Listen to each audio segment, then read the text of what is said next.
Good morning student. हम लोग पढ़ रहे हैं क्लास 10th की एसएसटी और एसएसटी में हम लोग पढ़ेंगे पॉलिटिकल साइंस। चैप्टर हमारा पहला है और चैप्टर का नाम है सत्ता की साझेदारी। आज हम लोग इसमें देखेंगे कि शासन के विभिन्न अंगों के बीच सत्ता का विभाजन किस प्रकार होता है। ठीक है, शासन के विभिन्न अंगों के बीच सत्ता का विभाजन किस प्रकार से किया गया है इसे हम लोग देखेंगे। तो प्रत्येक लोकतांत्रिक सरकार के 3 अंग होते हैं।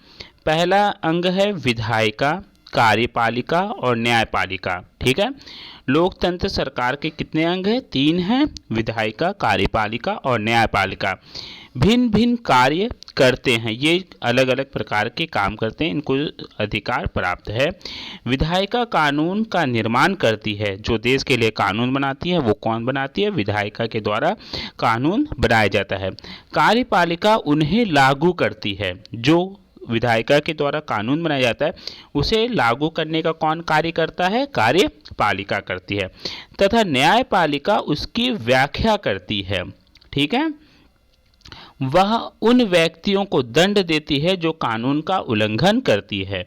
न्यायपालिका उन लोगों का उल्लंघन करती है जो कानून बनाया गया है उसका उल्लंघन करते हैं, ऐसे लोगों को न्यायपालिका द्वारा दंड दिया जाता है।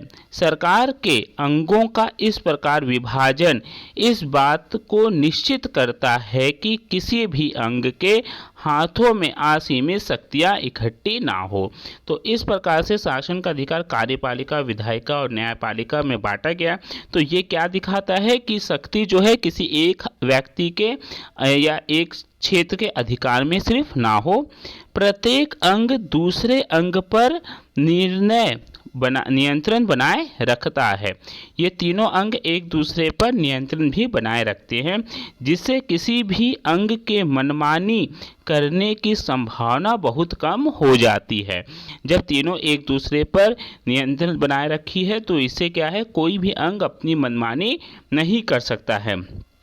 विधायिका को कानून बनाने का अधिकार है, परंतु उसके द्वारा पास किया गया कोई भी विधेयक उसी समय कानून का रूप धारण करता है जब कार्यपालिका का अध्यक्ष उसे अपनी स्वीकृति देता है। विधायिका द्वारा जो कानून बना लिया जाता है वो तब काम करेगा जब कार्यपालिका का अध्यक्ष उसे स्वीकृति प्रदान करे। इसी प्रकार मंत्री अपनी नीतियों तथा कार्यों के लिए विधायिका के प्रति उत्तरदायी होती है, और जो मंत्री होते हैं वो किसके प्रति उत्तरदायी होते हैं? अपने विधायिका के प्रति उत्तरदायी होते हैं, जिसे उनका निश्चित कार्यकाल समाप्त होने से पहले भी उनके विरुद्ध अविश्वास का प्रस्ताव पास करके पद से हटाने का अधिकार होता है। अगर वो सही प्रकार से काम नहीं कर रहे हैं तो उसके विरुद्ध अविश्वास का प्रस्ताव पारित करके उसका कार्यकाल पूरा होने से पहले उसको उसके पद से हटाया जा सकता है। न्यायपालिका को भी अन्य दोनों अंगों के कार्यों की देखभाल करने का अधिकार प्राप्त होता है। यदि कोई सा अंग संविधान के उल्लंघन में कोई कार्य करता है तो न्यायपालिका को उसे असंवैधानिक करार देने तथा रद्द करने का अधिकार है। अगर कोई ऐसा नियम कानून बनाया जाता है जो संविधान के नियमों का उल्लंघन करता है तो न्यायपालिका उसे समाप्त कर सकती है, रद्द कर सकती है।